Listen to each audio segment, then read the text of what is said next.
First, I headed to the Dollar Tree and picked up 2 of these colanders and some zip ties, and spray painted both colanders with some spray paint. Next, I used an awl and poked 3 holes in each of the colanders. Starting first on the top colander, I fed a long piece of cotton twine through a hole on the right side and fed it through a hole on the other side. Then I rotated the colander 90 degrees and fed another piece of twine through a hole a few inches from the top. I then placed the other colander on top, then fed the zip ties through those holes, starting on the inside and finishing on the outside. Next, I gathered all my flowers and greenery and started removing them from their bundles and cutting the stems to a shorter length so they would fit better in the ball. Then I started sticking the stems through the holes. Next, I secured everything with hot glue.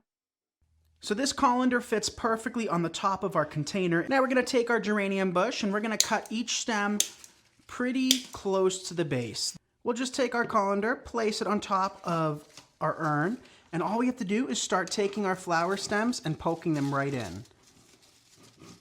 Like that. So we'll continue filling in all the way around with those beautiful geraniums. So we'll just continue filling in, taking those geraniums and just poking the stems all the way down inside the colander. And these stems are just resting in the container. And our last geranium. And now we've created the perfect topiary. So let me stand back and show you how this turned out and show you what it looks like with the key hidden inside. And what's really cool about this is once you design with it, you can remove it and you could put a spare set of keys in this in case you ever get locked out of your home. You can put this inside and nobody will know. It's very easy to do, no hot glue or foam needed. We took an inexpensive pot, a colander from the dollar store, and 3 geranium bushes, and that is all it took. So easy way to spruce up your front porch, your steps, and to hide a spare key in case you ever get locked out of your home.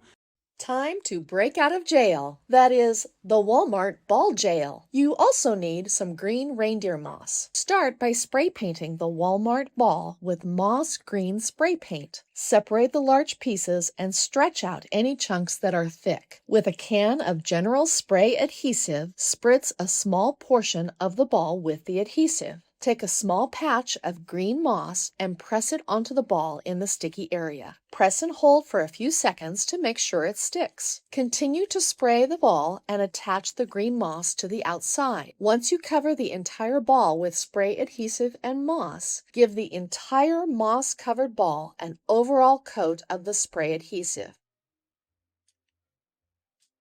First things first, grab one of these dollar store or Walmart plastic balls, and then what you're going to do is you're going to gather the fabric. Pull that fabric nice and tight. Then you're going to grab a zip tie and secure the fabric at the top. Now we're going to cut off all of this excess fabric. I'm going to take the ribbon, place it at the top, and then take that zip tie and place it around the ball. Now we're going to take this greenery. We're going to start by breaking down a few branches. Now we're going to just dip this in our glue skillet and apply it straight to the fabric. So now, as you can see, we found a few adorable starfish as well as some seashells on my table. We're going to just dip these in our glue skillet and glue them right in place. If you need a place to hide a spare key so you don't get locked out again, I grabbed some spray foam from the store. I practiced spraying the foam in a variety of shapes. I let that dry completely. And then I grabbed some apple barrel burnt umber acrylic paint and painted the entire shapes so that they were completely coated. After that had dried, I grabbed my hot glue gun and glued all of the pieces together. Now I grabbed my spare key and some tape and placed it to the bottom of the spray foam. Now I placed it in my yard for an unexpected way to hide your key. I tied a piece of fishing line to one end of the key. The fishing line makes the line almost invisible to the eye to see. This is our hammock in our backyard, and I removed one of the caps from the end, placed the key inside the pipe, and then left some string hanging outside and replaced the cap. Use decor around your yard to hide a key. Here's a dragonfly lantern, and all I had to do was open it up, place the key inside, and now it's hidden in an inconspicuous place. Here's an example of a lantern that has frosted sides. Not many people would expect a key to be hidden inside a candle holder. This is a blackbird ceramic piece that sits in my yard. Place a key inside and then place it back where it belongs. We all have these boxes located outside of our homes, and some of them open up. Place some tape onto a key and place it inside the box and then close it back up for a wonderful hiding place for a key. Sometimes you can look for cracks in your home, whether it's in siding, or in your columns, but these are great places to put a key on a string and squeeze it into the cracks or into the siding. Then all you have to do is pull on the string to get the key back out. If you have some fencing, you can remove a cap from one of the fence posts, tape a key to the underside, replace the cap back onto the fence. Utilizing our furniture is another great place to hide your keys.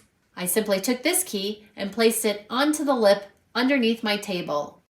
I love these magnetic key hiding boxes. They are great for so many places. One of the places I like to put them is on my grill. Now I can place it under the edge on the outside of the grill or open it up and place it inside the grill as well. You can place keys underneath a storage box or underneath a doghouse. Now there are a lot of fake rocks out there that you can use to hide rocks, but nothing better than an actual rock itself.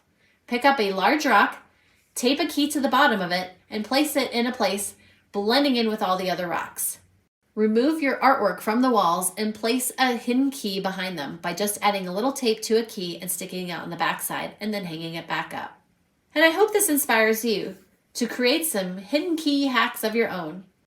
I ran down to Home Depot and picked up some beautiful flowers as well as 2 of these different hanging baskets. I removed the chain from both of the baskets and ended up removing the insert from one of the baskets. I opened everything up, placed my flowers inside, closed it again with the top frame on the top, lined up the holes, and added zip ties to hold everything together securely. My next step was to add the lights. These are solar powered lights, so they'll work great when I use them outside. Once it was all wrapped and ready, I was able to just let it sit in the sun for a few hours so that it could charge up.